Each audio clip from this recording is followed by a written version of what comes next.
복된 날입니다. 오늘도 주님의 은혜와 평강이 가득하시기를 축복합니다. 시편 11편입니다. 시편 11편. 내가 여호와께 피하였거늘 너희가 내 영혼에게 새같이 내 산으로 도망하라 함은 어찌민가.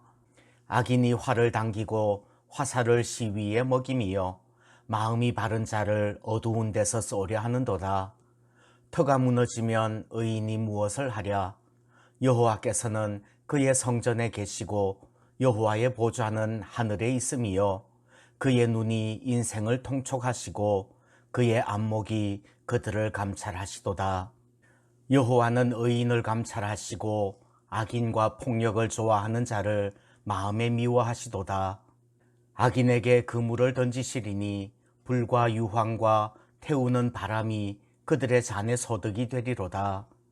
여호와는 의로우사 의로운 일을 좋아하시나니 정직한 자는 그의 얼굴을 배우리로다. 아멘. 오늘 시편은 삶의 터전이 무너지는 것 같은 고통의 문제를 다룹니다. 오늘 시편은 1절 처음에 내가 주님께 피하였다로 시작해서 7절 마지막 그의 얼굴을 배우리로다 이렇게 마칩니다. 만약에 터가 무너질 때 주님께 피하지 않았다면 주님의 얼굴을 보지 못하고 실패와 파멸을 맛보았을 것입니다.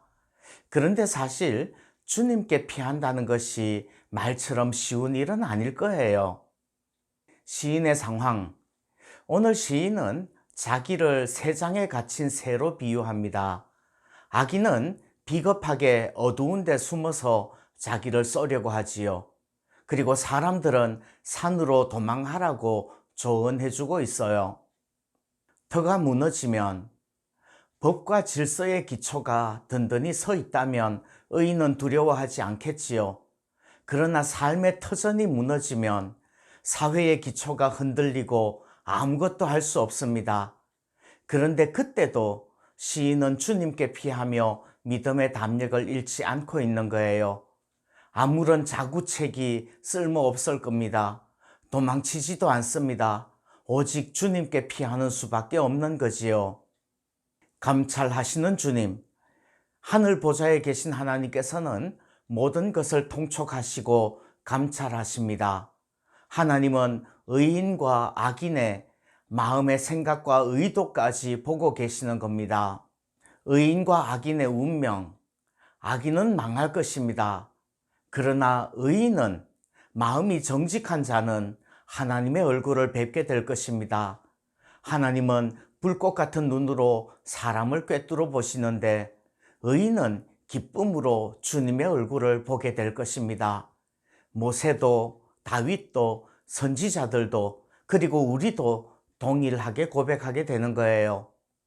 오늘 우리도 삶의 터전이 무너지는 것 같은 어려움이 닥칠 때, 스스로 아무것도 할 수 없을 때 모든 것을 포기하고 외면하고 산으로 도망치기보다는 오직 살아계신 하나님께 피할 수 있기를 소원합니다.